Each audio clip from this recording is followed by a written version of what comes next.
By the mid-13th century, the balance in the Holy Land was shifting. For generations, the Crusader kingdoms had survived thanks to isolated fortresses and military orders defending enemy territory. One of these was Safed. Perched atop a mountain, overlooking roads and valleys, Safed was one of the most important Templar strongholds in the region, a symbol of resistance in a world that was beginning to change. Around it, a new power was advancing. The disciplined and determined Mamluks were eliminating the Crusader positions one by one.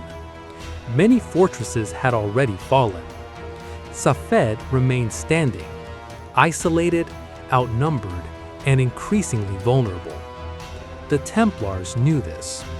If Safed fell, it wouldn't just be a military defeat, it would be the beginning of the end. At dawn, the horizon changed.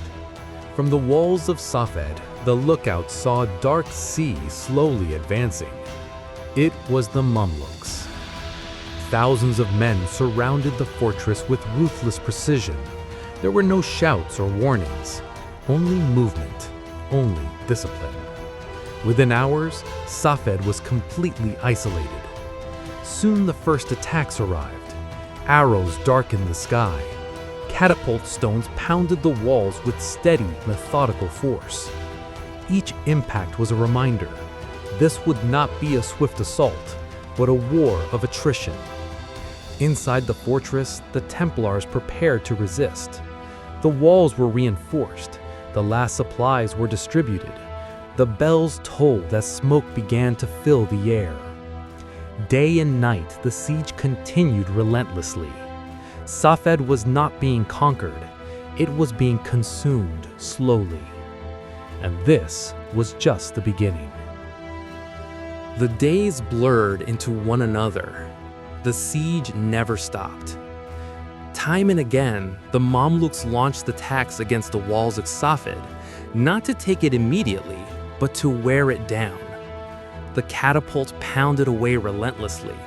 The ladders rose amidst smoke and shouts. Every advance was repelled, but at an ever-increasing price. Inside the castle, exhaustion became another enemy. Wounds piled up. Food was scarce. Sleep was brief and always interrupted by the din of war. The Templars repaired the walls at night, fought by day, and prayed when they could. Below, the enemy waited with infinite patience.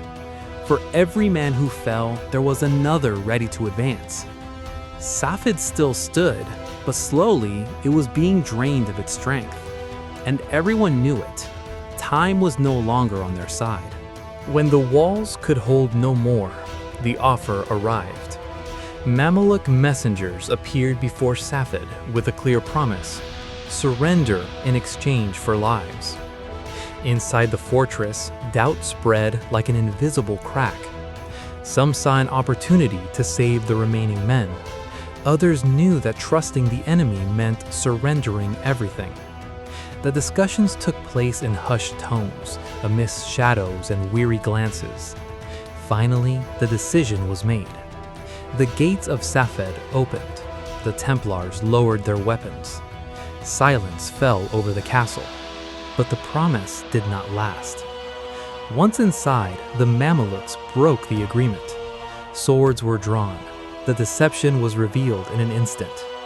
Safed did not fall by force. It fell by betrayal.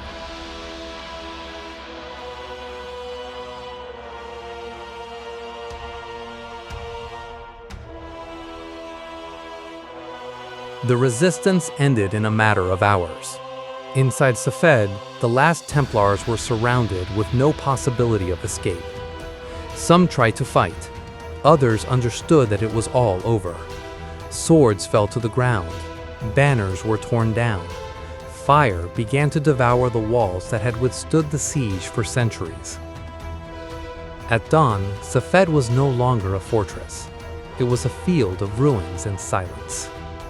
With its fall, the Templar presence in the Holy Land was mortally wounded. One by one, the Crusader strongholds would disappear from the map. And yet, Safed was not remembered as a great battle.